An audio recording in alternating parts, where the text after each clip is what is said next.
The coffee was still warm in my hands when I heard the key turn in the front door. Not a knock, not a call ahead, just the familiar scrape of metal against metal that used to mean coming home. Now it felt like something else entirely. I set the mug down on the kitchen table, the same oak surface Caroline and I had picked out 37 years ago at that little furniture shop in Millbrook. The ring stains from decades of morning coffee told their own story, each one a small marker of time past. The house was quiet around me, the kind of quiet that settles into a place when only one person lives there, when conversations happen mostly with memories. "Dad?" Ethan's voice carried from the entryway, followed by the softer sound of heels on hardwood. Madison was with him. I could always tell by the careful way she walked, like she was cataloging everything she saw for some future appraisal. "In the kitchen," I called back, straightening in my chair. At 71, I'd learned that posture mattered more than words sometimes. How you held yourself when someone walked into a room could set the tone for everything that followed. They appeared in the doorway together, Ethan in one of his pressed shirts and Madison in something cream-colored that probably cost more than my electric bill. He looked prosperous. That was the word Caroline would have used. She had always been generous with her descriptions, even when the truth was more complicated. "We were in the neighborhood," Ethan said, though the neighborhood was 20 minutes out of their way from anything they'd normally be doing on a Thursday afternoon. "Thought we'd stop by." I gestured to the chairs across from me. "Coffee?" "We can't stay long," Madison said, settling into Caroline's old chair with the practiced grace of someone who'd made herself at home in other people's spaces before. "But we wanted to talk to you about something." The morning light slanted through the kitchen window, catching the dust motes that seemed to dance whenever the house was disturbed by visitors. I'd been reading the paper, the same ritual I'd kept since Caroline passed 3 years ago. The crossword was half finished, my pen resting beside it like a small surrender. "What's on your mind?" I asked, though something in their faces already told me I didn't want to know. Ethan leaned forward, elbows on the table. He had Caroline's eyes, but none of her warmth when he looked at me like this. "Dad, we've been thinking about your situation here." My situation. I sipped my coffee and waited. "This house is a lot for one person," Madison continued, her voice carrying that particular tone people use when they're being reasonable about unreasonable things.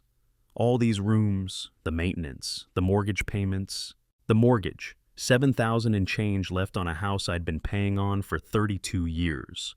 Caroline and I had refinanced once, years back, to help with Ethan's college expenses. What had been a reasonable monthly payment then felt manageable now, even on Social Security and the small pension from the hardware store I'd managed for 23 years. "The mortgage is fine," I said simply. "But is it?" Ethan's tone sharpened slightly. "Dad, you're 71. What happens if something goes wrong? What happens if you can't work anymore, can't maintain this place?" I looked around the kitchen, the cabinets I'd refinished myself 5 years ago, the tile floor Caroline had insisted on because it was easier to clean, the window over the sink where she used to stand washing dishes, humming songs I could never quite identify but always recognized. "I manage fine," I said. Madison exchanged a glance with Ethan.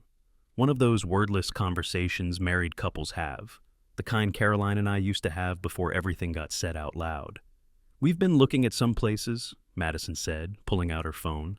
"Senior living communities, really nice ones. You'd have your own apartment, but with support services, meal plans, activities, people your own age."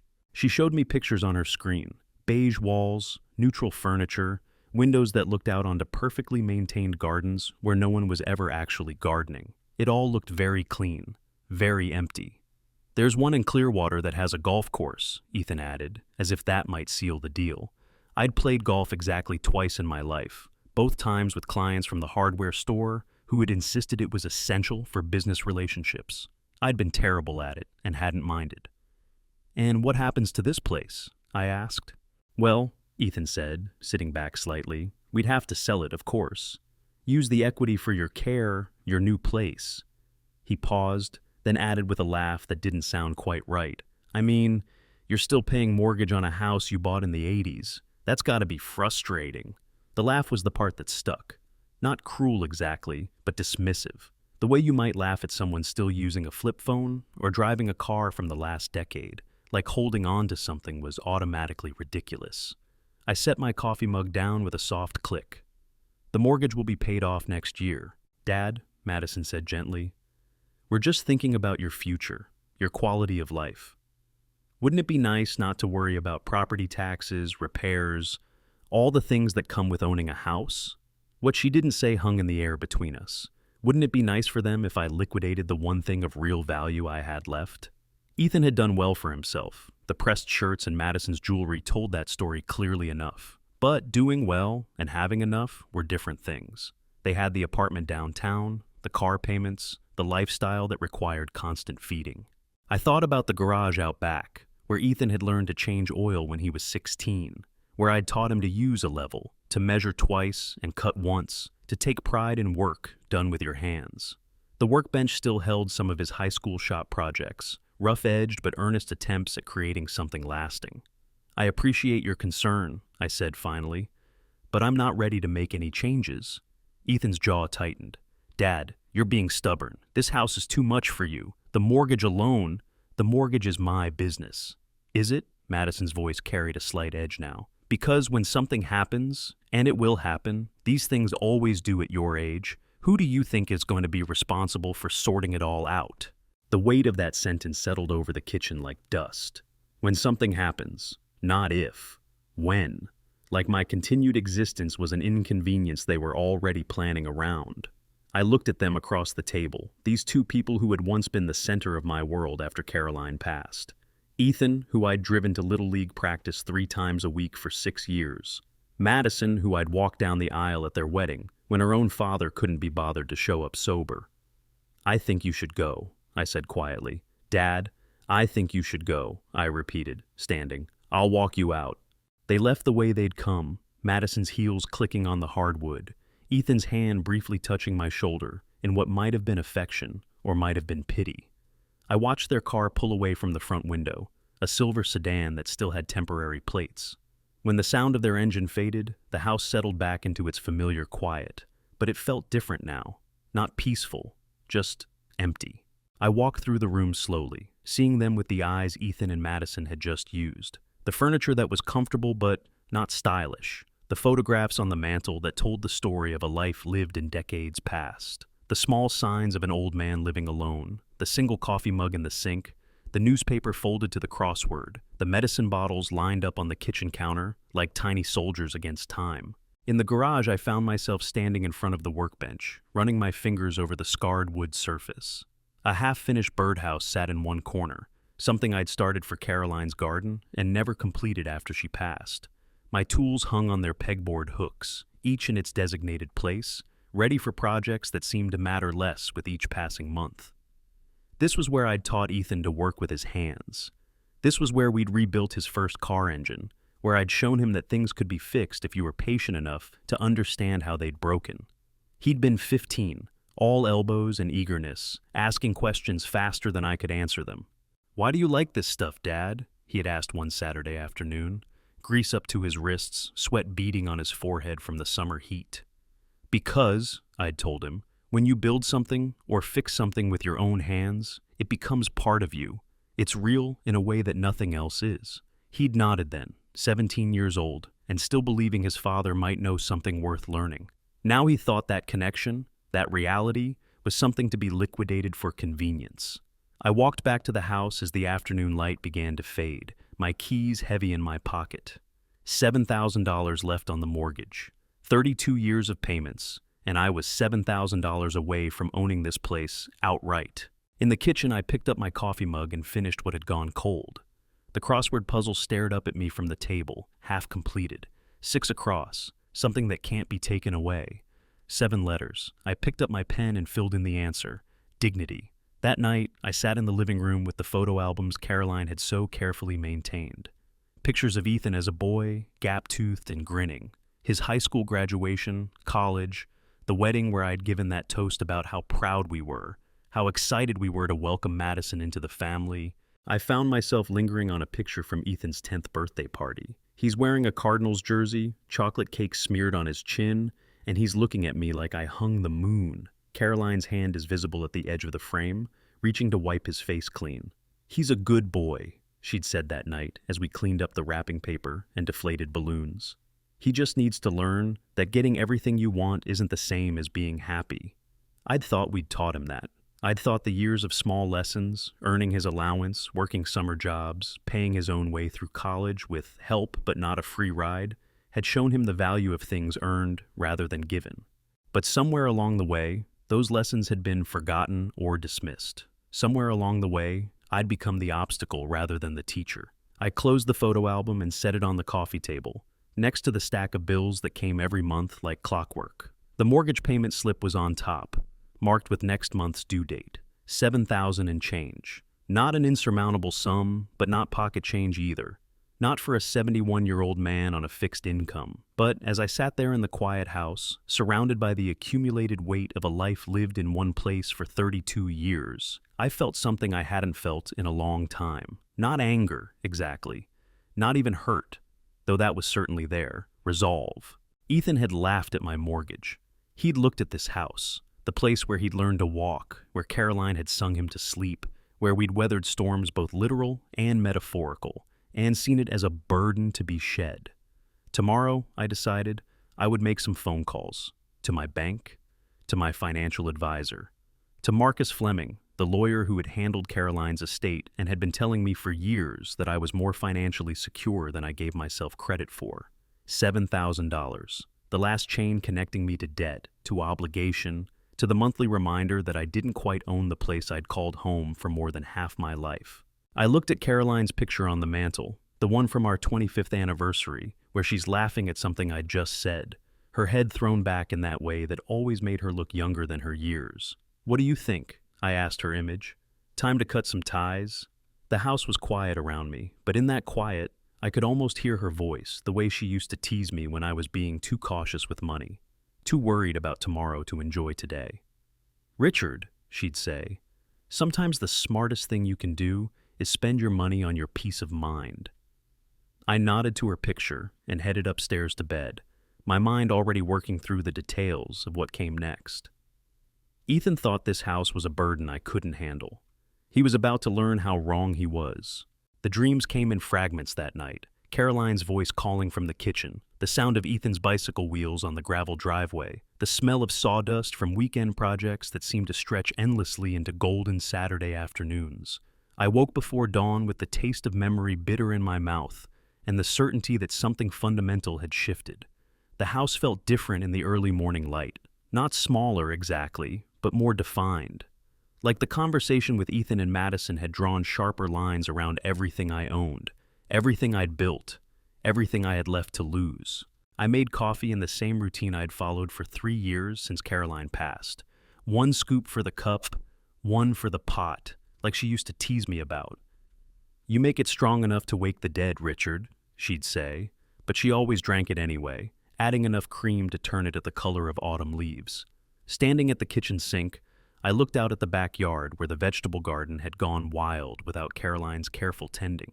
Tomato plants grew in tangles, unpruned and heavy with fruit that would rot before I could harvest it all. She'd spent hours out there every summer, her hands dark with soil, humming those songs I could never quite place but always recognized. The garage called to me the way it always did when my mind needed settling. I pushed open the side door and breathed in the familiar smell of motor oil, wood shavings, and the faint metallic tang of tools that had been used for their intended purpose. This was my sanctuary, the place where problems had solutions and every project had a beginning, middle, and end.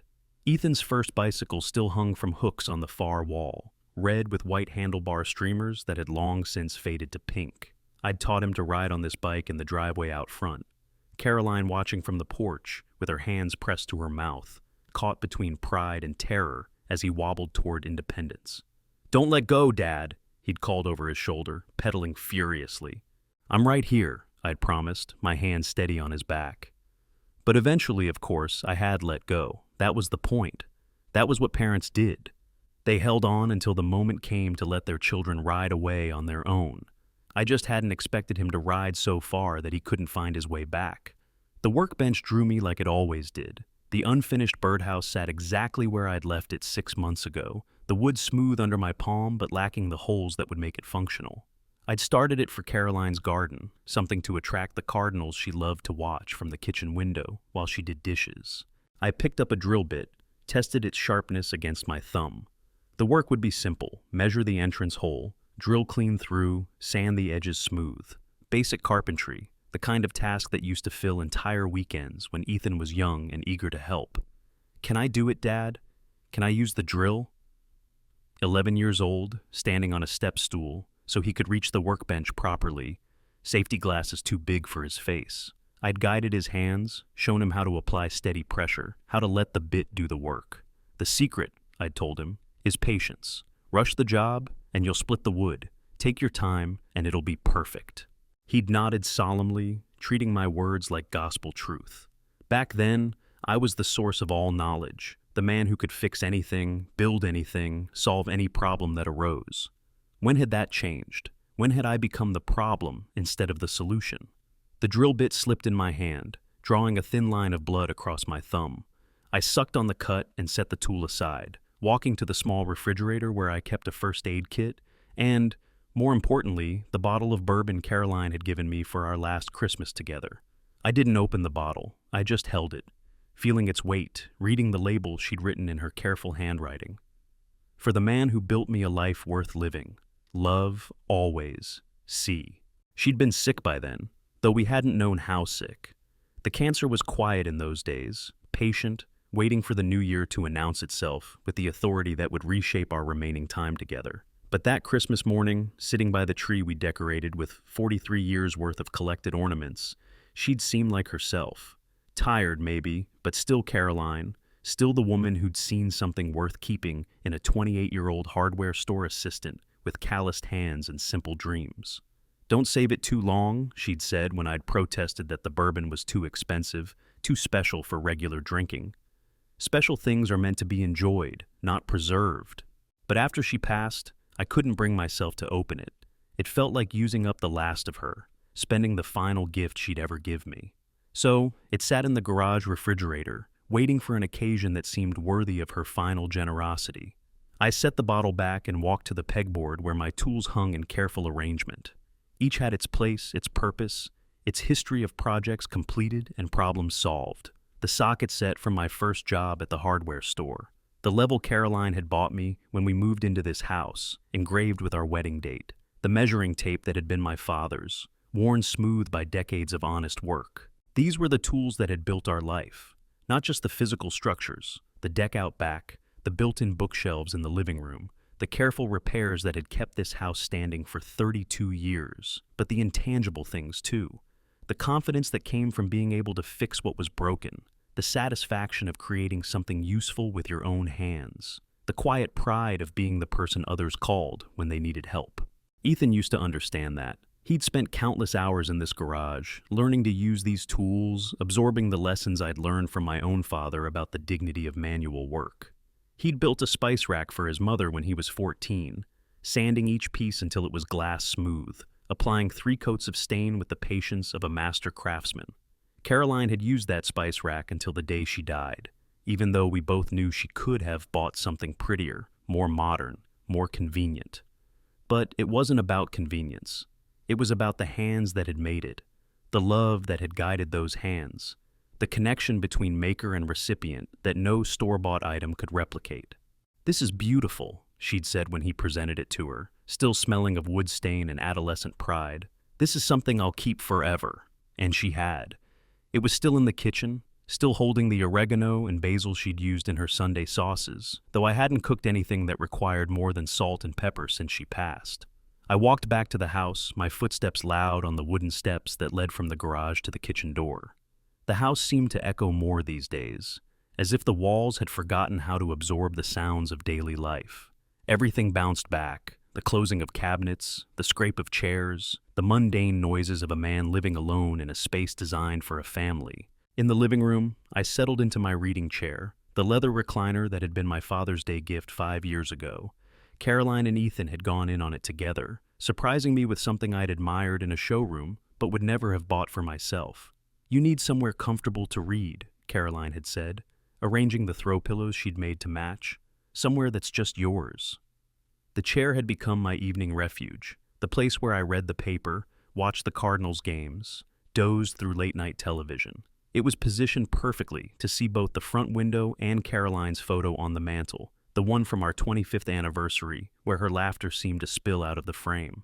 But this morning, the chair felt less like refuge and more like exile. I was a 71-year-old man sitting alone in a house too big for one person, surrounded by the accumulated weight of memories that grew heavier with each passing day. The phone rang, startling me from thoughts that were circling like water down a drain. The caller ID showed a number I didn't recognize, but the area code was local. "Mr. Patterson?" The voice was young, female, professionally cheerful. "This is Jessica from Clearwater Senior Living. I understand you might be interested in touring our community." For a moment, I couldn't speak. Then understanding hit like a slap. "I'm not interested." "Oh, I'm sorry. I have a note here that your son called yesterday to inquire about our availability. He seemed quite concerned about your living situation and wanted to arrange a visit for you to see our facilities." My grip tightened on the phone. My son had no authority to make that call. "Of course I understand. We always require the prospective resident to make their own decisions, but perhaps we could schedule something for next week. I have openings Tuesday or Thursday afternoon." "Ma'am," I said, keeping my voice level, "I am not now, nor will I ever be, interested in your facilities. Please remove my name from whatever list my son put me on." I hung up before she could respond, my hand shaking slightly as I set the receiver back in its cradle. The audacity of it struck me like a physical blow. Not content to suggest I should move, Ethan had taken the initiative to start making arrangements on my behalf. The phone rang again. This time, the caller ID showed another unfamiliar number. "Mr. Patterson, this is David from Golden Years Realty. We specialize in helping seniors transition their housing situations. Your son reached out to us about potentially listing your property." I didn't trust myself to speak civilly. I simply hung up. But the calls kept coming. 3 more that morning, each from a different service provider, each claiming that your son had expressed interest in their assistance with my transition, moving companies, estate sale organizers, even a company that specialized in senior relocation counseling. By noon, I had a list of 7 different businesses that my son had contacted on my behalf, each offering services I had never requested for a transition I had no intention of making. I sat at the kitchen table, staring at the list I'd written in my careful script, each entry a small violation of trust. Ethan hadn't just suggested I move. He'd started the process, set wheels in motion, begun dismantling my life without my knowledge or consent. The magnitude of his presumption was breathtaking, but more than that, it was revealing. This wasn't concern for my welfare. This was impatience with my independence. This was a son who had already decided that his convenience mattered more than his father's dignity. I thought about Caroline's funeral, how Ethan had stood beside me at the graveside, his hand on my shoulder, promising that we'd take care of each other, that we'd navigate this new reality together. How he'd stayed for 3 days after the service, helping sort through her belongings, making sure I had groceries, checking that I could manage the basics of living alone. "You don't have to be strong all the time, Dad," he had said on that last evening, sitting in the kitchen where we'd had our confrontation yesterday. "We're family. Let me help." And I had let him help. When he'd needed money for his wedding, I'd written the check. When he and Madison had wanted to buy their first place together, I'd co-signed the loan. When his car broke down 6 months after the wedding, I'd bought him a newer one without being asked to repay the favor. Each time, I'd told myself I was investing in our relationship, building bridges that would carry us through the years ahead. But bridges, I was learning, could carry traffic in both directions. And lately, all the traffic seemed to be flowing toward me being the one who was expected to give ground. I walked to the front window and looked out at the street I'd lived on for 32 years. Mrs. Henderson across the way was tending her roses, the same routine she'd followed every morning since her husband passed. Mr. Kowalski was washing his truck in the driveway, country music playing from a radio perched on his workbench. These were my neighbors, my community, the people who waved when I got the mail, who noticed if my porch light didn't come on at dusk. They'd been Caroline's friends too, bringing casseroles after the funeral, checking on me during the first terrible winter of living alone. This was where I belonged, not in some beige apartment with a golf course I'd never use and activities planned by people who didn't know me. Here, in the house I'd painted 3 times, whose every creaking board and stubborn window I knew by heart. The afternoon light was slanting through the kitchen when I made my decision. Not the big decision, that would take more thought, more planning, but the first decision, the one that would set everything else in motion. I picked up the phone and dialed a number I hadn't called in 6 months, but still remembered by heart. "Marcus Fleming's office," the receptionist answered. "This is Richard Patterson," I said. "I need to schedule an appointment with Marcus. Tomorrow, if possible." "Certainly, Mr. Patterson. May I ask what this is regarding?" I looked around the kitchen one more time, taking in the oak table, the refinished cabinets, the window where Caroline used to stand humming while she washed dishes. "It's regarding my mortgage," I said. "I need to discuss paying it off in full." The weight of that phone call settled over me like dust after a demolition. I'd committed myself to something now, crossed a line from thinking to acting. Marcus Fleming had been Caroline's choice when we'd needed legal work, estate planning, the house purchase, small business matters when I'd briefly considered buying the hardware store myself.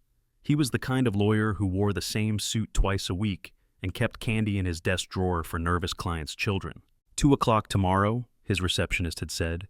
"And Mr. Patterson, Marcus asked me to tell you to bring all your financial statements. Everything. Everything." The word echoed through the house as I went about the business of living, heating soup I didn't taste, folding laundry that consisted mainly of work shirts and undershirts, watering the plants Caroline had insisted would make the place feel less like a bachelor's dwelling. The phone rang twice more that afternoon. Another senior living facility and a company that specialized in downsizing services for active adults. Each time, I simply hung up. But with each call, my resolve hardened like concrete setting in cold weather. That evening, I spread my financial documents across the kitchen table, like pieces of a puzzle I was finally ready to solve. Bank statements, investment accounts, the pension fund statements that arrived quarterly, whether I read them or not. Caroline had always handled the big picture finances while I managed the day-to-day expenses. After she passed, I'd continued paying bills and checking the account balance, but I'd never sat down to truly understand what 3 decades of careful saving and modest living had accumulated. The numbers, when I finally added them up on a legal pad with the stubby pencil I kept in the kitchen drawer, were more substantial than I'd imagined. Not wealthy by Madison standards, perhaps, but comfortable, more than comfortable. The pension from the hardware store, modest but reliable. Social Security that covered basic living expenses. The life insurance payout from Caroline's policy that I'd invested and barely touched in 3 years. The savings account we'd built slowly, $25 at a time, skipping dinners out and vacations to Disney World so we could have security in our later years. $7,437. That's what remained on the mortgage. In the context of what I had available, it was a rounding error, a number so small it almost seemed insulting that it had been the source of so much anxiety. So many sleepless nights spent calculating whether we could afford the next payment. But it wasn't really about the money. It had never been about the money. It was about the principle of the thing, the dignity of owing nothing to no one, the satisfaction of holding a deed with no liens, no asterisks, no fine print that gave someone else a claim on the place you called home. Caroline would have understood. She was the one who had insisted we put extra toward the principal whenever we had a good month, who'd clipped coupons not out of necessity, but out of the conviction that waste was a moral failing. "Every dollar we save is a dollar's worth of freedom," she'd say when I teased her about buying generic cereal. I thought about calling Ethan, telling him what I was planning. Some part of me, the part that remembered teaching him to ride that bike, to use tools, to be a man worth respecting, still hoped this was all a misunderstanding, that he'd somehow thought he was helping, that his presumption came from love rather than expedience. But then I remembered his laugh, the way he'd dismissed 32 years of payments as some kind of failure on my part, the way Madison had looked around my kitchen like she was already mentally sorting my possessions into categories: keep, donate, discard. Instead, I called my bank. "Mr. Patterson, good to hear from you," said Janet Morrison, the branch manager who'd worked with Caroline and me for 15 years. "What can I do for you today?" "I want to pay off my mortgage," I said. "In full, tomorrow." There was a pause. "Well, that's wonderful news. Let me pull up your account. Yes, your balance is—" "My goodness, you're almost done anyway, aren't you? Just over 7,000 left. Can we arrange the payoff for tomorrow afternoon?" "Absolutely. You'll need to come in to sign some papers, and we'll need to coordinate with the mortgage company to get the exact payoff amount as of tomorrow's date. But, Richard," her voice softened, "this is a big decision. Have you talked it over with Ethan? The question hit me like a cold wind. Even Janet, who had watched Ethan grow up through school photos Caroline brought to every bank visit, assumed he would naturally be involved in my financial decisions. "This is my decision to make," I said quietly. Of course, I just meant, well, it's exciting. Paying off a house is a milestone. Caroline would be so proud." After we hung up, I sat in the gathering darkness of my kitchen, not bothering to turn on the lights. Caroline would be proud, but she'd also be disappointed in what had brought me to this point. She'd always believed the best of people, especially Ethan. Even when he was teenager pushing boundaries, she'd defend him to neighbors who complained about his music or his friends. "He's finding his way," she'd say. "Boys need to test themselves against the world before they can figure out who they really are." But Ethan was 34 years old now. If he was still testing himself against the world, he'd chosen the wrong opponent. The next morning, I dressed carefully. Not my work clothes, but the navy slacks and white shirt I wore to church on the rare Sundays I attended. I wanted to look like a man making an important decision, not a confused old fool being manipulated by circumstances beyond his control. Marcus Fleming's office occupied the second floor of a brick building downtown that had been elegant once and was now simply enduring. The elevator wheezed between floors, and the hallway carpet showed the traffic patterns of decades of worried clients seeking advice on matters they couldn't handle alone. Marcus himself was exactly as I remembered. Sparse gray hair combed over a bald spot, reading glasses that he forgot to take off when he wasn't reading, and the kind of firm handshake that suggested reliability without trying to prove anything. "Richard," he said, standing from behind a desk that looked like it had weathered the Depression and several recessions since. "Good to see you. It's been too long." "Since Caroline's estate," I agreed, settling into the chair across from him. The leather was cracked but comfortable, worn by thousands of previous conversations about wills and divorces and business partnerships gone wrong. "I was sorry to hear about your troubles," he said, which surprised me until I realized news traveled fast in a town this size. "Your son's been making inquiries around town. Nothing improper, understand, but word gets around when someone starts calling assisted living places and real estate agents on someone else's behalf." The fact that Marcus knew relieved me somehow. It meant I wasn't imagining the situation, wasn't being paranoid or oversensitive. It meant other people recognized what was happening and found it concerning enough to mention. "That's part of why I'm here," I said. "I want to pay off my mortgage, today. And I want to make sure that when I do, there's no question about who owns that house." Marcus nodded slowly. "Smart thinking. How much are we talking about?" I handed him the payoff statement Janet had prepared. He studied it, eyebrows rising slightly. "This is it? Just over 7,000? 32 years of payments," I said. "We're almost there anyway." "Richard, you know I have to ask. Are you making this decision under any pressure? Any coercion?" The question was asked gently, but I could see the lawyer behind it, the professional obligation to ensure his client wasn't being manipulated. "The only pressure," I said carefully, "is from people who seem to think they know what's best for me better than I do. I'm making this decision to remove that pressure." Marcus leaned back in his chair, fingers steepled. "Tell me about the other inquiries, the ones your son has been making." I pulled out the list I'd compiled, 7 different companies contacted on my behalf without my knowledge. Marcus read through it, his expression growing more serious with each entry. "This is concerning," he said finally. "Not illegal, understand, but it shows a pattern of assuming authority he doesn't have. Has he asked you to sign any papers, power of attorney documents, anything that would give him legal standing to make decisions for you?" "No," I said, "not yet." "Good. Let's make sure it stays that way." He pulled out a legal pad and began writing. "We'll do the mortgage payoff today, but I also want to prepare some other documents. A very specific living will, a healthcare directive, and a durable power of attorney that names someone you trust implicitly." "I don't know who that would be," I admitted. The realization was depressing but honest. Caroline had been my backup for everything. Without her, my circle of absolute trust had narrowed to, well, to Marcus himself, and maybe Janet at the bank. "We'll figure that out. In the meantime, I want you to understand something." Marcus leaned forward, his voice taking on the tone he probably used in courtrooms. "What your son is doing, making arrangements on your behalf without your consent, it's a step on a road you don't want to travel. It starts with helping, and ends with guardianship proceedings if you're not careful. Guardianship. The word sat between us like a threat. He wouldn't do that, I said, but even as the words came out, I wasn't sure I believed them. Maybe not, but the infrastructure he's building, the pattern of questioning your decision-making capacity, the involvement of professionals who can testify about your need for assistance, that's exactly how these cases start.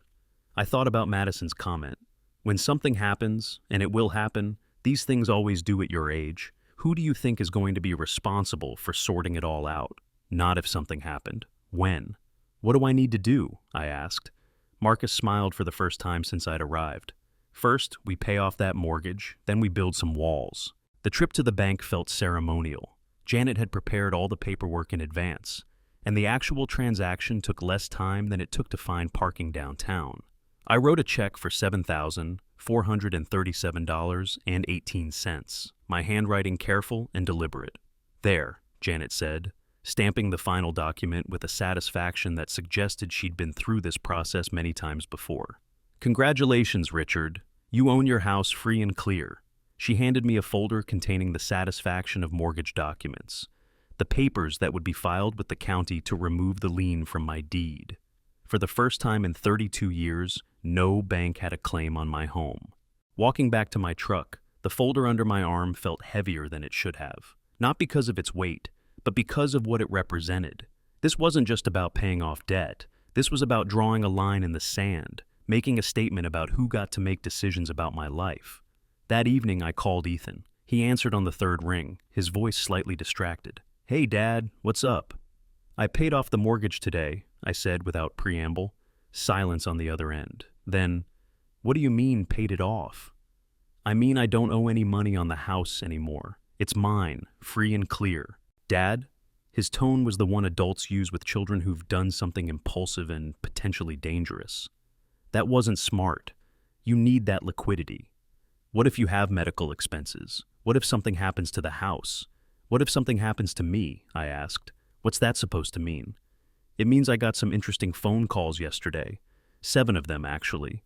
All from companies you contacted on my behalf. Moving companies, senior living facilities, real estate agents." Another silence, longer this time. "Dad, I was just exploring options. Doing some research. There's nothing wrong with being prepared." "Prepared for what exactly?" "For the inevitable. You're 71 years old. You live alone in a house that's too big for you, with a mortgage you've been struggling to pay for decades." "I wasn't struggling," I said, "and I wasn't asking for help." "You never ask for help. That's the problem. You're too stubborn to admit when you need assistance." I could hear Madison's voice in the background, urgent whispers that suggested this conversation was being discussed in real time. "The house is paid off," I repeated. "It belongs to me and only me. I wanted you to know that." "Okay," Ethan said slowly. "Okay, that's good, Dad. Congratulations. But it doesn't change the fundamental issues, the maintenance, the isolation, the fact that you're getting older, and this place is getting harder to manage. That's my problem to solve." "No, it's not. When something happens to you, and Madison's right, it's when, not if. I'm the one who's going to have to deal with it. I'm the one who's going to have to sort out your affairs, make sure you get the care you need. Don't you think I should have some input into decisions that are going to affect my life, too?" There it was, the heart of it. Not concern for my welfare, but concern for his own convenience. Not love, but logistics. "Ethan," I said quietly, "you're my son, and I love you. But you don't get input into how I live my life. Not anymore." I hung up before he could respond, my hand steady on the receiver. Outside, the October wind was picking up, rattling the windows and sending the last leaves of the season skittering across the yard. I sat in my chair, surrounded by the accumulation of a lifetime. Caroline's books still on their shelves, the photos that traced our history together, the furniture we'd chosen piece by piece over the decades. This was my home. Not just the legal structure that the mortgage documents described, but the emotional architecture of a life built with intention and care. It had taken 32 years to truly own it, to clear away the last claims that others might have on this space. But ownership, I was learning, was about more than legal documents. It was about the will to defend what was yours, even when that defense came at a cost you hadn't expected to pay. especially then. I walked to the kitchen and opened the refrigerator, pulling out the bottle of bourbon Caroline had given me for our last Christmas together. The seal was still intact, the liquid golden in the overhead light. "For the man who built me a life worth living," I read aloud from her handwritten label. Tonight felt like an occasion worthy of her final gift. Tonight, I would open the bottle and toast the completion of something that had begun 32 years ago with a young couple's dream of owning their own home. But first, I had one more phone call to make. "Marcus, it's Richard Patterson. I've been thinking about those walls we discussed. I'd like to start building them tomorrow." The bourbon tasted like liquid gold and distant promises.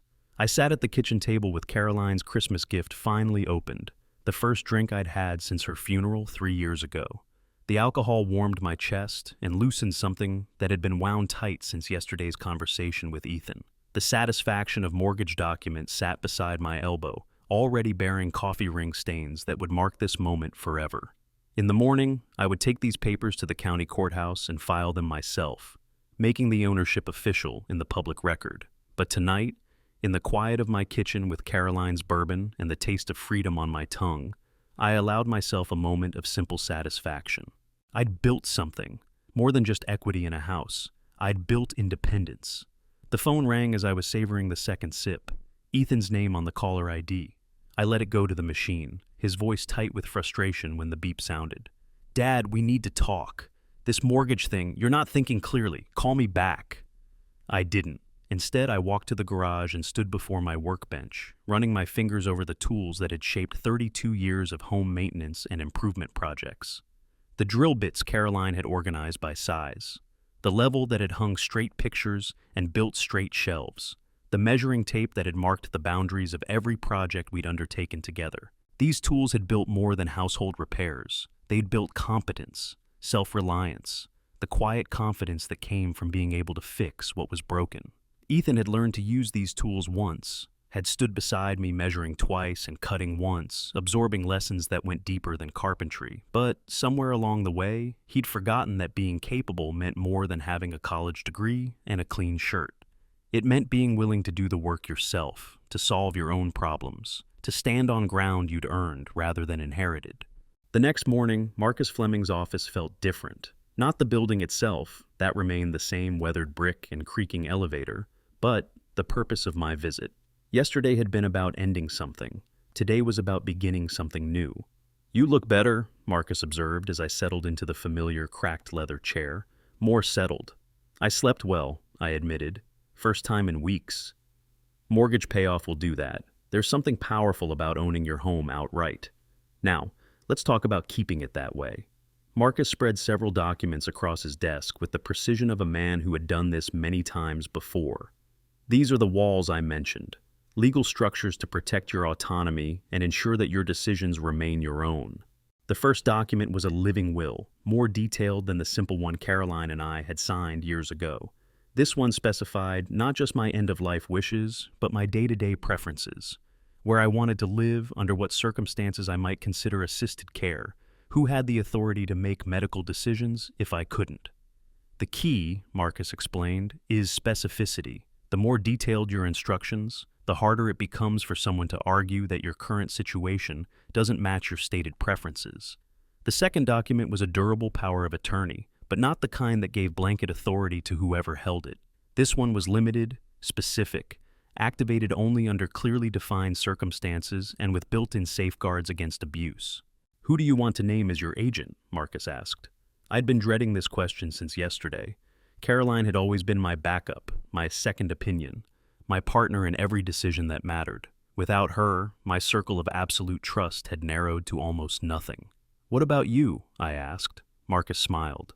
"I'm honored you'd consider it, but I'm only 3 years younger than you are. You need someone who will outlast both of us." He paused, thinking. "What about your neighbor, Mrs. Henderson, isn't it? Caroline mentioned her at our last meeting." Eleanor Henderson, 73 years old, sharp as a tack, and possessed of the kind of practical wisdom that came from raising 5 children and burying 2 husbands. She'd been bringing me casseroles since Caroline's funeral and had never once suggested I was too old to live independently. "She'd do it," I said, "if I asked." "Good. We'll name her as primary agent, with Janet Morrison at the bank as backup. Two people who know you well and have no financial interest in your decisions. The third document was the most important, a comprehensive estate plan that would prevent anyone from challenging my wishes after I was gone. Not just a will, but a revocable trust that would keep my affairs private and out of probate court. The beauty of a trust, Marcus explained, is that it's nobody's business but yours. No court filings, no public records, no opportunities for disgruntled heirs to create problems. We spent 2 hours going through every detail, every contingency, every possible challenge that might arise. Marcus had clearly done this before, had seen what happened when families turned predatory and children decided their inheritance was more important than their parents' dignity. One more thing, he said as we finished. I want you to consider having a comprehensive medical evaluation. Not because I think there's anything wrong with you, but because it creates documentation of your mental capacity at this point in time. You think Ethan might try to challenge my competency? I think Ethan is already laying the groundwork to challenge your competency. Those phone calls to senior living facilities, the conversations about your inability to manage your home, those aren't idle inquiries, Richard. Those are building blocks. The medical evaluation was scheduled for the following week with Dr. Sarah Chen, a geriatrician Marcus recommended, who specialized in comprehensive assessments. She's thorough, he said, and her reports hold up in court if it ever comes to that. Walking out of Marcus's office, I felt like I'd just strapped on armor. Legal armor, invisible but strong, protecting me from challenges I hoped would never come, but was finally prepared to meet if they did. The drive home took me past Ethan's neighborhood, the development of identical houses where he and Madison had moved after their wedding. I slowed as I approached their street, then made the turn without fully deciding to do so. Their house looked exactly as I remembered, beige siding, matching mailbox, small front yard maintained by a lawn service. Madison's car was in the driveway, a white SUV that probably cost more than some people made in a year. I parked across the street and sat watching the house where my son lived his carefully curated life. The mortgage on this place had to be substantial. The payments, the insurance, the lawn service, the cleaning lady I'd glimpsed through the front window on previous visits. All of it requiring 2 incomes, careful budgeting, the kind of financial juggling that left no room for error. For the first time, I began to understand the source of Ethan's urgency. It wasn't just about my welfare, or even his convenience. It was about his own financial stability. He'd built a life that required constant feeding, constant maintenance, constant growth. In that context, my house wasn't just a burden to be managed. It was an asset to be realized. The front door opened, and Madison appeared, dressed for work in one of her severe suits. She paused on the front step, checking her phone, her face set in the expression of someone running late for something important. This was the woman who'd looked around my kitchen like she was already planning its renovation, who had spoken about my future with the casual certainty of someone discussing weekend plans, who'd convinced my son that his father's independence was a problem to be solved rather than a right to be respected. She climbed into her SUV and backed out of the driveway, her phone pressed to her ear, already deep in conversation with someone about something urgent enough to require immediate attention. She didn't notice me sitting across the street, didn't see the elderly man in the old pickup truck, who was slowly coming to understand the true nature of the battle he was fighting. This wasn't about love or care or family obligation. This was about money, about assets and liabilities, about balance sheets where I had somehow moved from the asset column to the liability column in my own son's calculations. The realization should have hurt more than it did. Instead, it felt almost liberating. You couldn't argue with love gone wrong, couldn't reason with misguided concern, but you could defend against greed. You could build walls against calculation. I drove home slowly, taking the long route past the lake where Caroline and I used to walk on Sunday afternoons. The water was gray under the October sky, choppy with the wind that had been building all morning. A few brave ducks still floated near the shore, unwilling to give up on the season despite the cold front that was clearly moving in. At home, I called Eleanor Henderson. "Richard," she said warmly, "how are you doing, dear?" "I'm doing well, Eleanor. Actually, I was wondering if I could ask you a favor." "Of course. What do you need?" I explained about the power of attorney documents, about my need for someone trustworthy to serve as my agent if circumstances ever required it. I was careful not to mention Ethan specifically, but Eleanor was sharp enough to read between the lines. "Family troubles?" she asked gently. Differences of opinion about my future. I see. She was quiet for a moment. Richard, I'd be honored to help in any way I can. You know Harold and I thought the world of you and Caroline, but are you sure about this? It's a big responsibility. I'm sure, I said. And Eleanor, I hope you never have to use it. So do I, dear. So do I. That evening, I sat in my reading chair with Caroline's photo on the mantel, the satisfaction of mortgage document on the table beside me, and the taste of completed business still lingering from my second glass of her Christmas bourbon. We did it, I said to her image. 32 years, and the house is finally ours. But even as I said it, I knew the real work was just beginning. Paying off the mortgage had been the easy part, just a matter of writing a check. Defending my right to stay here, to live on my own terms, to make my own decisions about my own life. That would require different tools, different kinds of strength. The phone rang 3 times that evening, Ethan's number each time. I let them all go to the machine, his messages growing progressively more urgent. Dad, we need to talk about this mortgage situation. Dad, I'm worried about you. This isn't like you to make major financial decisions without consulting family. Dad, Madison and I are coming over tomorrow evening. We need to have a serious conversation about your future. I erased all 3 messages without listening to them completely. Tomorrow evening, I would be ready for them. The legal documents would be filed, the medical evaluation scheduled, the armor fully in place. But tonight, I just sat in my chair, surrounded by the life Caroline and I had built together, and enjoyed the simple pleasure of owning something completely. Not just the house, but the right to keep it, the right to stay, the right to age on my own terms in the place I'd called home for 32 years. Outside, the October wind rattled the windows and sent the last leaves of the season swirling across the yard. Winter was coming, but I was ready for it. I'd always been ready for winter. The house creaked and settled around me, familiar sounds that spoke of solid construction and careful maintenance. This was where I belonged, and no amount of concern or pressure or financial calculation was going to change that. The bourbon bottle sat on the kitchen counter, 3/4 full, but no longer sealed.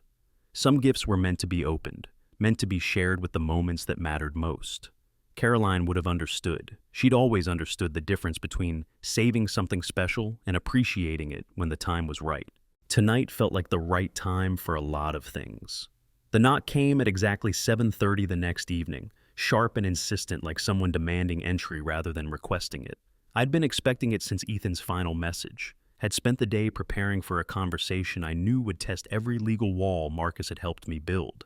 Through the front window, I could see them on the porch, Ethan in his pressed khakis and polo shirt, Madison in something dark and expensive that probably came with its own dry cleaning instructions. They stood close together, united in whatever purpose had brought them here, their body language suggesting this wasn't a social visit. I opened the door before they could knock again.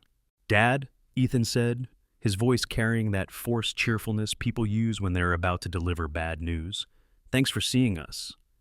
"I didn't say I would see you," I replied, but I stepped back to let them enter anyway. Some conversations couldn't be avoided, only managed.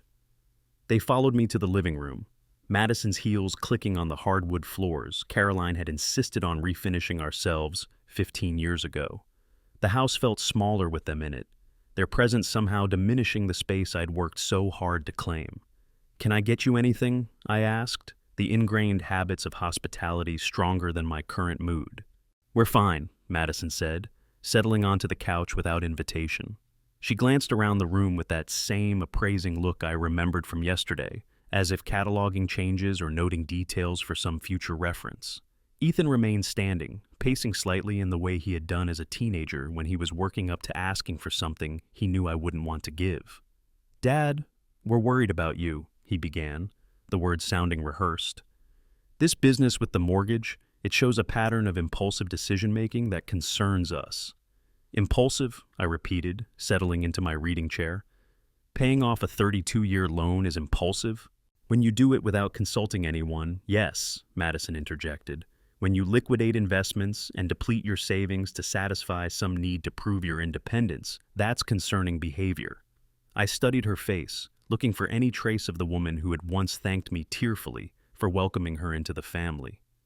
She'd been different then, Younger, certainly, but also softer somehow, less calculating.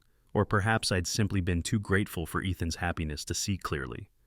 My financial decisions are my own to make, I said carefully. Are they? Ethan stopped pacing and faced me directly. Dad, we've been doing some research, talking to professionals, people who understand these situations. What situations? Madison opened her purse and pulled out a folder. Elderly adults living alone, making increasingly irrational decisions, isolating themselves from family support systems. She handed me a brochure, glossy and professional, featuring smiling seniors engaged in various activities. The title read, Recognizing Signs of Age-Related Cognitive Decline. I'm not in cognitive decline, I said, setting the brochure aside without looking through it. Dad, Ethan's voice took on the tone he'd use with a confused child.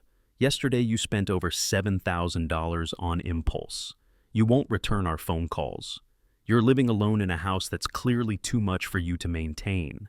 These are warning signs. Warning signs of what? Of someone who needs help, Madison said.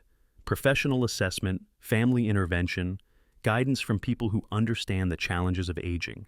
The clinical language was clearly intentional, designed to make my independence sound like a medical condition requiring treatment. I thought about Marcus's warning, about the infrastructure they were building, the pattern of questioning my decision-making capacity. I had a medical evaluation scheduled for next week, I said. Comprehensive assessment by a geriatrician, full cognitive testing. Ethan's eyebrows rose. You did? That's great, Dad. That's exactly what we wanted to hear. But something in his tone suggested my voluntary action had disrupted a plan they had already set in motion. Madison shifted uncomfortably, her fingers tightening on her purse strap. Which doctor? She asked. Dr. Sarah Chen. She comes highly recommended. They exchanged a look I couldn't quite interpret. Disappointment, maybe, or frustration that I'd taken initiative they'd expected to control. Well, Madison said carefully, we've also been in touch with someone, Dr. Robert Finch. He specializes in geriatric psychiatry, has extensive experience with cognitive assessments for seniors who may need additional support. Additional support. More clinical language, more steps in the process of redefining my independence as incompetence. I'll stick with Dr. Chen, I said. Dad, Dr. Finch is covered by your insurance. He has openings this week. Wouldn't it be better to get this resolved quickly? Resolved, as if my living independently were a problem with a clear solution they'd already identified. Resolved how?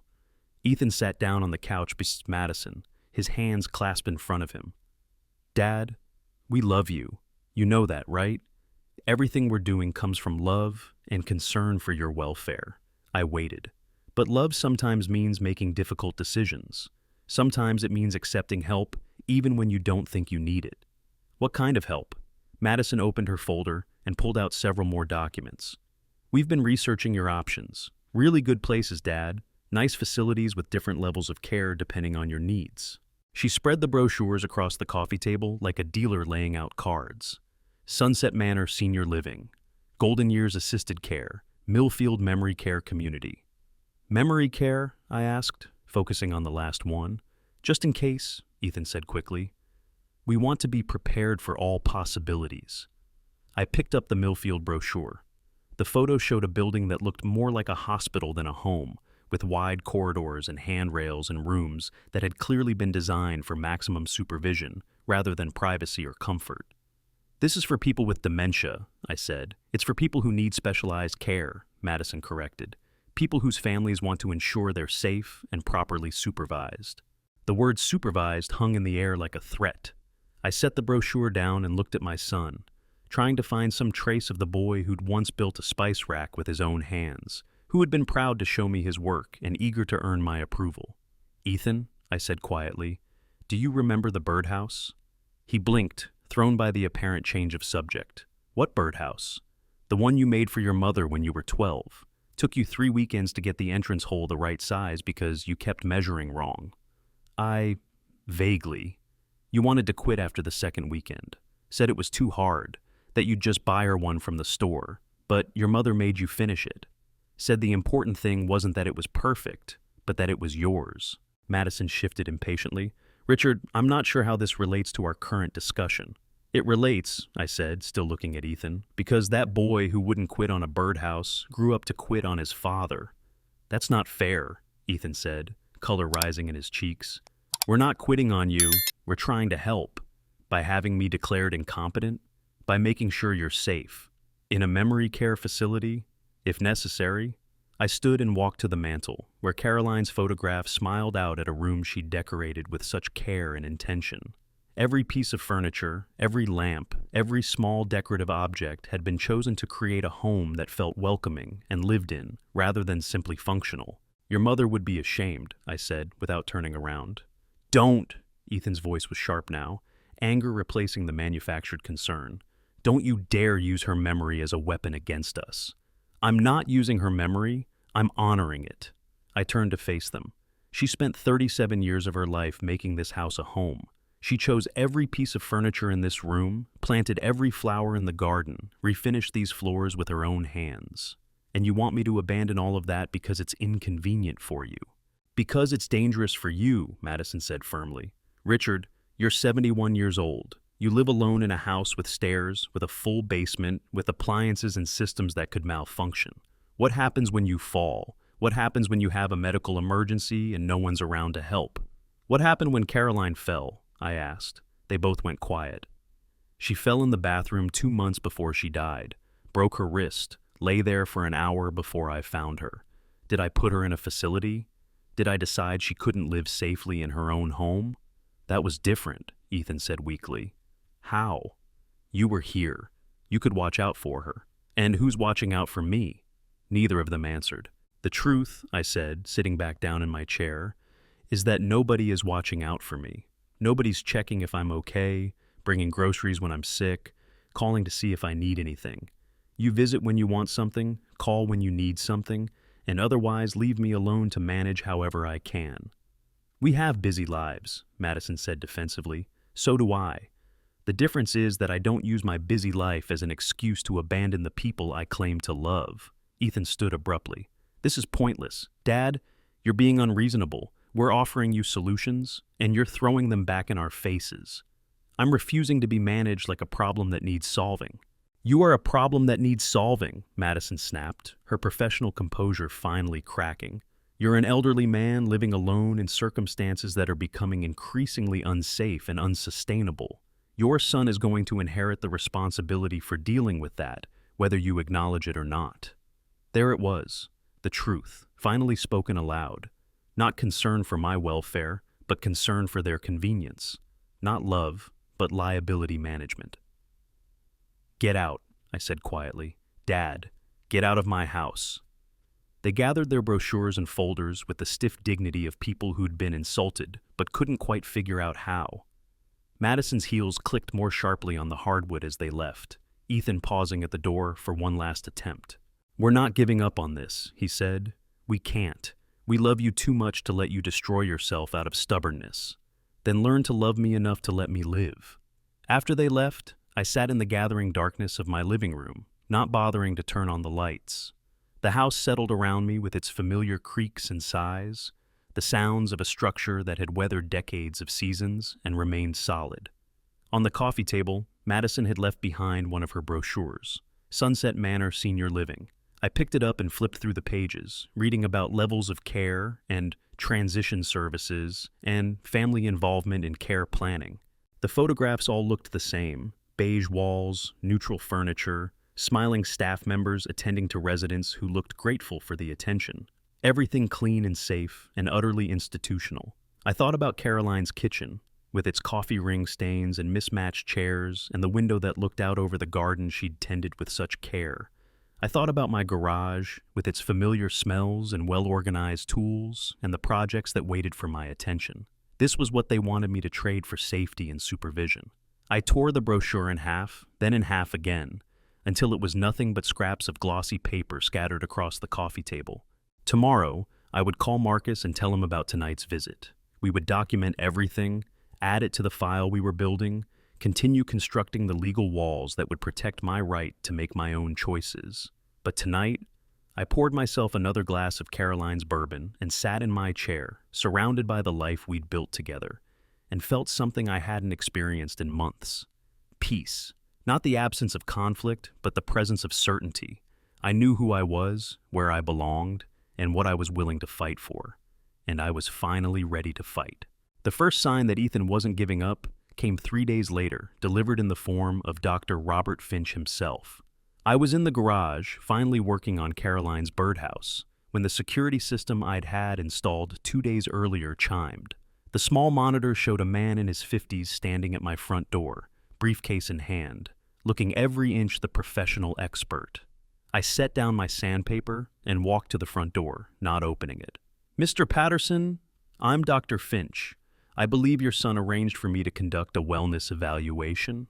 "My son," I said through the door, "has no authority to arrange medical evaluations on my behalf." "Of course not, but he expressed some concerns about your cognitive function, and I thought perhaps we could have a conversation. Just informal, nothing official." The careful phrasing told me everything I needed to know. This wasn't a doctor making a house call out of concern for a patient's welfare. This was an expert witness gathering evidence for proceedings that hadn't been filed yet. "Doctor, I have my own physician. If I need a cognitive evaluation, I'll arrange it myself." "Mr. Patterson, your son mentioned some concerning behaviors. Financial impulsivity, social isolation, difficulty maintaining your property. These can be early warning signs." "Doctor," I interrupted, my voice calm but firm, "I'm going to stop you there. I don't know what my son told you, but I'm scheduling my own evaluation with my own choice of physician. Your services aren't needed." Through the window beside the door, I could see him making notes on a clipboard. Whatever he wrote would become part of someone's file somewhere, another piece of the case they were building. After he left, I called Marcus immediately. "They're escalating," I told him. "Sending doctors to my house now." "Did you let him in?" "No. But he stood on my porch taking notes, like he was conducting an evaluation anyway." "Good. That actually works in our favor. Shows they're desperate enough to overstep professional boundaries. I'll file a complaint with the medical board." "Marcus, there's something else. I think Ethan still has a key to this house. Change the locks, today. And Richard, consider installing a more comprehensive security system. Cameras, motion detectors. If they're going to claim you're paranoid, might as well give them something to actually be concerned about." That afternoon, I drove to Henderson's Hardware, the same store where I'd bought supplies for countless home projects over the years. Tom Henderson, Eleanor's nephew, helped me pick out a complete smart home security system. "Motion sensors for the doors and windows," he explained, laying out the components on the counter. "Cameras for the front and back entrances. Central monitoring system that connects to your phone and the police." "Isn't this a bit much for a residential property?" I asked. Tom glanced around to make sure we weren't overheard. "Mr. Patterson, my Aunt Eleanor mentioned you might be having some family difficulties. Sometimes the best way to avoid trouble is to make it clear you're prepared for it." The installation took most of the next day. Tom and his partner, a young man named Dave who clearly knew his electronics, worked with quiet efficiency while I continued sanding the birdhouse in the garage. They mounted cameras with clear sight lines, positioned sensors to detect any unauthorized entry, and set up the central hub in my kitchen, where I could monitor everything from a tablet that was surprisingly simple to operate. "There," Tom said as they finished testing the system. "Anyone approaches your property now, you'll know about it. Cameras record everything, motion sensors log all activity. System's tied to the police department's monitoring service. They'll respond automatically if an alarm is triggered." When they left, I walked through the house testing each sensor, watching myself on the tablet screen as I moved from room to room. It felt strange, seeing my own home through the lens of surveillance, but also oddly empowering. For 3 years since Caroline passed, I'd felt vulnerable, exposed, dependent on the goodwill of others for basic security. Now, for the first time, I had control. The next morning brought another visitor. This time, the security system's chime alerted me before the woman reached my porch. The camera showed someone in her 40s, professionally dressed, carrying a leather portfolio that screamed government bureaucracy.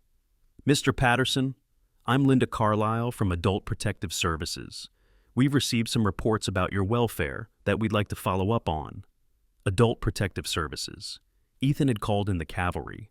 I opened the door but kept the security chain engaged. What reports? Concerns about self-neglect, social isolation, possible cognitive impairment. Your son reached out to us because he's worried about your safety living independently. My son, I said carefully, is not qualified to assess my cognitive function or my ability to live independently. Of course not. That's why I'm here. Could I come in and take a look around? Just to document that everything's in order? I hesitated. Refusing might look like I had something to hide, but letting her in meant subjecting my private space to official scrutiny, giving weight to Ethan's claims simply by acknowledging them. Do you have a warrant? This isn't that kind of visit, Mr. Patterson. This is what we call a wellness check, voluntary cooperation to address family concerns.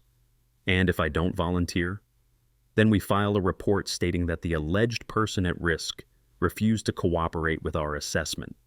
That becomes part of the record if other proceedings develop. Other proceedings, like guardianship hearings. I unhooked the security chain and stepped back. Come in, but I want to record this conversation. I activated the voice memo function on my phone, stated the date and time, and identified Ms. Carlisle for the record. She didn't object, which told me she was accustomed to dealing with people who had learned to protect themselves. The inspection took 20 minutes. She walked through each room, noting the cleanliness, the organization, the absence of any signs of hoarding or neglect. She checked the refrigerator for spoiled food, the medicine cabinet for proper medication management, the bathroom for safety hazards. Mr. Patterson, she said as we finished in the kitchen, I have to say, everything here looks perfectly normal. Your house is clean and well-maintained, you appear to be in good health, and you're clearly capable of caring for yourself. Then we're done? I'll file a report stating that I found no evidence of self-neglect or unsafe living conditions. However, she paused, consulting her notes, your son did express specific concerns about recent financial decisions that might indicate impaired judgment.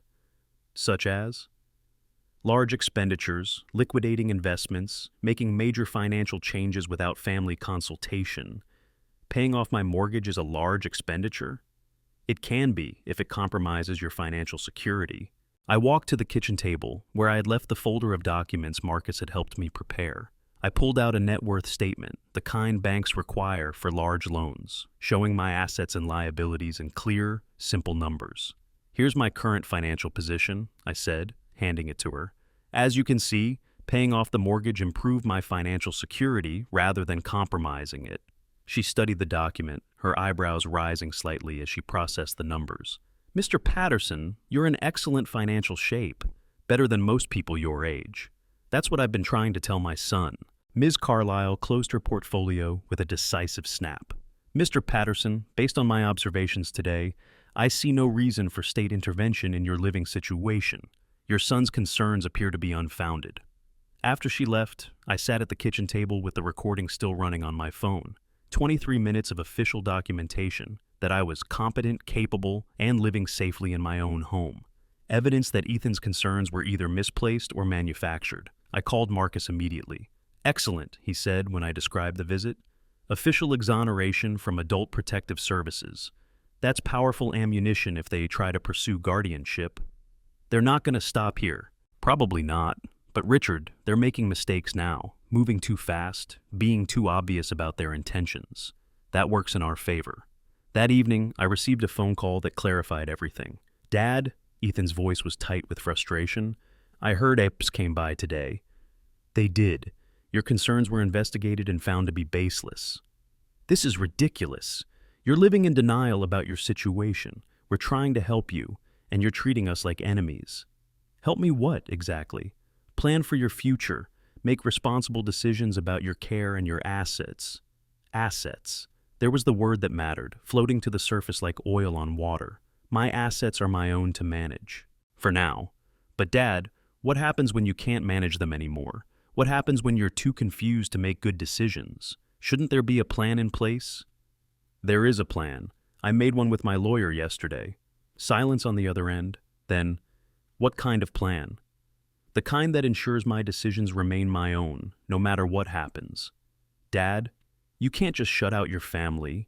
We have a right to be involved in decisions that affect us. How does my mortgage affect you? Because when you're gone, we're the ones who will have to deal with your estate. We're the ones who will have to clean out this house, settle your affairs, handle all the details you're refusing to plan for. I walked to the kitchen window, looking out at the yard where Caroline's garden grew wild in the gathering dusk. The tomatoes were heavy on the vine, the late roses still blooming despite the October chill. "Ethan," I said slowly, "let me be very clear about something. This house, these assets you're so concerned about, they're mine to dispose of as I see fit. And the way I see fit might not include leaving them to someone who thinks I'm incompetent to manage my own life. What's that supposed to mean? It means that estates can be restructured, assets can be donated, inheritance isn't automatic." The silence that followed was long and heavy. "You wouldn't," Ethan said finally. "I would. I have. In fact, there's something else you should know." I walked to the kitchen table, where I'd left the folder containing another document Marcus had prepared, one I'd hoped I wouldn't need to use. "That wedding account I set up for you and Madison 3 years ago, the one I've been contributing to monthly so you could have a nice honeymoon, maybe a down payment on a bigger place. What about it? I closed it yesterday, donated the entire balance to the Veterans Administration. They'll use it to help homeless veterans find housing." The sound that came through the phone wasn't quite a gasp, wasn't quite a shout. It was something rawer, more desperate. "You can't do that. That money was for us. You promised." "I promised to help you build a life together. I didn't promise to fund your retirement planning or subsidize your attempt to have me declared incompetent." "Dad, that was over $40,000. $40,000. The number hung in the air like a confession. I'd been contributing $500 monthly for 6 years, thinking I was helping them save for their future, but the urgency in Ethan's voice told me the money was already spoken for, already calculated into plans I knew nothing about. I corrected. It was $40,000. Now it's housing for veterans who actually need help. "You son of a—" Ethan caught himself, but not quickly enough. "I'm hanging up now," I said. "Don't call here again unless you're ready to apologize." I set the phone down and looked around my kitchen, at the satisfaction of mortgage documents still sitting on the table, at Caroline's photograph smiling from the counter, at the security system tablet showing peaceful views of my own property. For the first time in 3 years, I felt like I was exactly where I belonged, not because I was hiding from the world, but because I'd chosen my ground and was prepared to defend it. The bourbon bottle sat on the counter, still 3/4 full.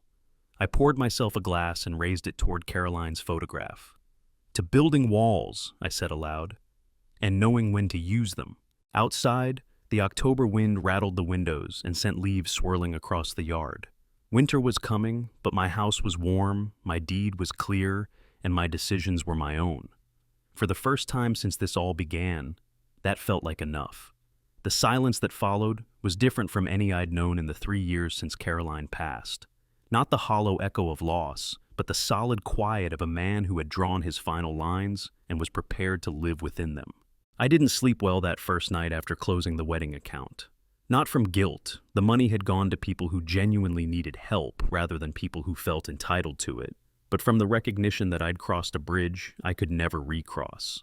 There would be no reconciliation now. No awkward holiday dinners where we pretended the unspoken things didn't matter. I'd chosen my independence over my son's inheritance, and he would never forgive me for it. The morning brought another test of that choice. I was in the garden, finally harvesting Caroline's tomatoes before the first frost could claim them, when the security system chimed. The tablet showed a police cruiser pulling into my driveway, and my stomach clenched with the immediate assumption that Ethan had found another way to challenge my competency. But the officer who approached my door was young, respectful, and clearly uncomfortable with whatever errand had brought him here. "Mr. Patterson, Officer Martinez, County Sheriff's Department, I'm here about a wellness check request." I wiped my hands on the dish towel I'd been using to clean the tomatoes. "Another one? Sir? This is the 3rd wellness check in 2 weeks. How many times do you people need to verify that I'm capable of living in my own home?" Officer Martinez consulted his notebook. "Mr. Patterson, we received a report that you'd made threats against family members, that there might be concerns about your mental state." Threats. The word sat between us like something foul. What threats? The caller said you'd become hostile and irrational, that you'd threaten to cut family members out of your will if they continued expressing concern for your welfare. I almost laughed. "Officer, I informed my son that my assets are mine to dispose of as I see fit. If that constitutes a threat, then every property owner in America is a potential criminal. Can you tell me about the recent incident with the wedding account? So, they had been thorough in their report. I gestured toward the kitchen table, where I'd left the documentation from the bank transfer. I might closed a savings account that was in my name and donated the funds to charity. All legal, all documented. The bank has records of everything. Officer Martinez examined the papers, his expression growing more puzzled. Mr. Patterson, these documents show you donated $43,000 to Veterans Housing Assistance. That's correct. Sir, that's actually really generous. Why would anyone call that threatening behavior? Because my son was expecting to inherit that money. Understanding dawned on the young officer's face. He'd probably seen this before. Family disputes disguised as welfare concerns. Adult children using official channels to pressure parents they couldn't control through normal means. Mr. Patterson, is there anything else you'd like to report? Any harassment, intimidation, anything that might help us understand the full situation here? I considered telling him about Dr. Finch's uninvited house call, about the coordinated campaign to question my competency, about the pattern of manipulation that had been building for weeks. But it would sound petty, vindictive, like an old man trying to get revenge on his own family. Just document that I'm living safely and making my own decisions, I said. And officer, you might want to note that this is the third wellness check in 2 weeks. At some point, repeated false reports become harassment. After he left, I called Marcus to report the incident. His response was immediate and reassuring. They're getting desperate, he said. When people start filing false police reports, it usually means their other strategies aren't working. But Richard, I think it's time to take a more proactive approach. What do you mean? I mean we stop playing defense and start playing offense. I want to file a restraining order against your son and daughter-in-law. Prohibit them from contacting you or coming to your property without invitation. The idea felt both liberating and devastating. A restraining order against my own son, the boy I'd taught to ride a bicycle, to use tools, to be a man. But that boy was gone, replaced by someone who saw me as an obstacle to be removed rather than a parent to be respected. Do it, I said. The paperwork was filed that afternoon. By evening, Ethan would be served with legal documents prohibiting him from contact with me except through attorneys. The final severing of a relationship that had been dying for months. I spent the rest of the day in the garage, finally completing Caroline's birdhouse. The work was meditative, requiring just enough concentration to quiet the part of my mind that kept replaying conversations and calculating what might have been different. The entrance hole was perfectly sized, the roof properly angled to shed rain, the mounting hardware solid enough to withstand years of weather. It was nearly dark when I finished, the birdhouse smooth and complete in my hands. I carried it to the oak tree in the backyard, the same tree where Ethan had learned to climb, and mounted it facing the kitchen window, where Caroline could have watched for the cardinals she loved. There, I said to her memory. Finally finished something I started for you. The next morning brought an unexpected visitor. Eleanor Henderson stood on my porch with a covered casserole dish, her face creased with the kind of worry that comes from genuine affection rather than calculated concern. Richard, she said when I opened the door, I hope you don't mind me dropping by. I made too much pot roast and I thought you might like some company. I invited her in, grateful for conversation that didn't require legal documentation or defensive strategies. We sat at the kitchen table while she served portions of pot roast that reminded me of the meals Caroline used to make for Sunday dinner. Richard, Eleanor said carefully, I hope you know you can talk to me about anything. I've been around long enough to see all kinds of family troubles. What have you heard? Enough to know that your son has been making inquiries around town that don't sit well with people who've known you for decades. Tom at the hardware store says Ethan asked him whether you'd seemed confused lately when buying supplies. Mary at the grocery store says someone called asking about your shopping habits. The scope of their investigation was broader than I'd realized. They'd been systematically questioning people throughout the community, building a case that I was incompetent based on the observations of casual acquaintances. Eleanor, there's something I need to tell you. I've named you as my power of attorney agent. She set down her fork and looked at me seriously. I figured as much when Marcus called to verify my willingness.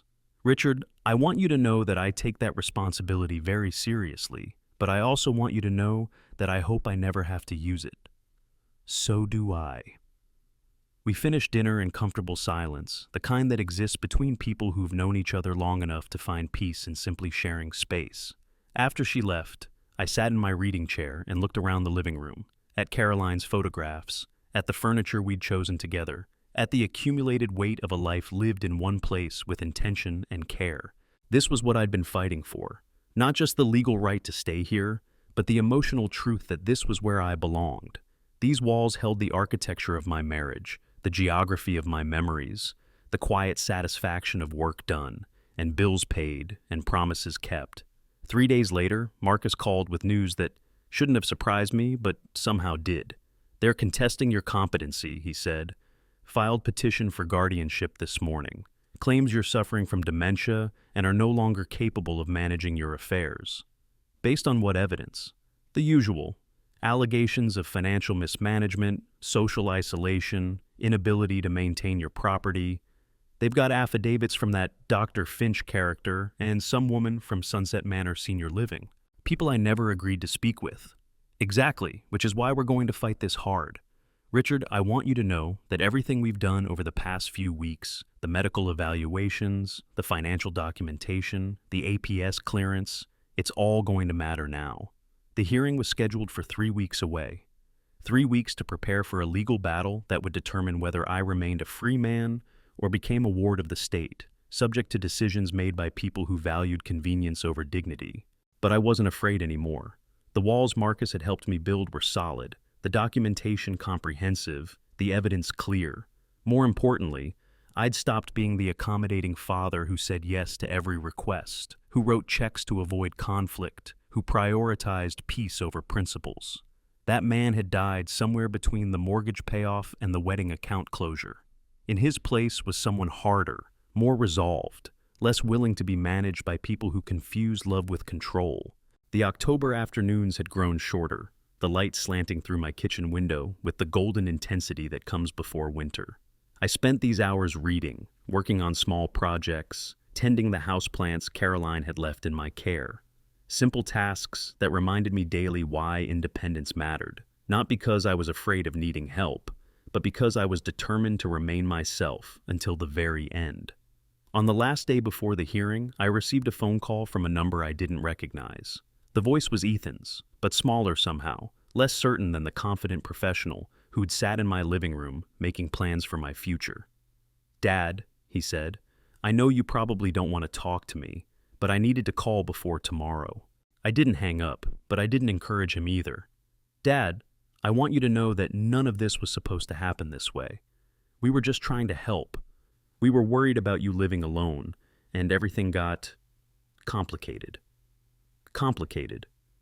Madison and I talked, a lot, about what we really want, what's really best for everyone, and maybe we were wrong about some things. I waited. If you wanted to drop the guardianship petition, if you wanted to work something out between us as family, we could do that. We could find a way to make sure you're safe without involving lawyers and courts. What kind of way? I don't know. Maybe you could come stay with us for a while, or we could arrange for someone to check on you regularly, something that doesn't involve giving up your independence. It was a reasonable offer, the kind of compromise that would have satisfied me 6 months ago. But 6 months ago, I hadn't understood the depth of their calculation, the systematic way they had undermined my reputation in the community, the coldness with which they'd pursued their own agenda. "Ethan," I said quietly, "you called Adult Protective Services on me. You sent a doctor to my house without my consent. You told the police I was making threats. You questioned my neighbors about my mental state. We were scared. We were worried about you, and we didn't know what else to do. You could have trusted me. You could have respected my decisions. You could have loved me enough to let me live my own life. We do love you. No. You love the idea of not having to worry about me. That's different. The silent stretch between us, carrying the weight of everything that couldn't be unsaid, undone, or forgiven. I'll see you in court tomorrow," I said finally. That night, I sat on my back porch with Caroline's bourbon, watching the last light fade from the sky. The birdhouse hung silently from the oak tree, waiting for spring and the cardinals that would make it a home. In the distance, the lights of town glowed against the darkness, reminding me that I wasn't truly alone, just alone enough to be free. Tomorrow would bring the final test of everything Marcus and I had built. But tonight, I was simply a man sitting on his own porch, on his own land, drinking whiskey his wife had given him, surrounded by the quiet satisfaction of battles chosen and fought and won. Whatever tomorrow brought, I would meet it as myself, not as someone's problem to be solved, but as a man who had earned the right to make his own choices until the very end. The bourbon tasted like goodbye and new beginnings, like the complex flavor of a life lived without compromise. Caroline would have understood. She'd always understood that some things were worth fighting for, even when the fight cost more than you'd planned to pay, especially then.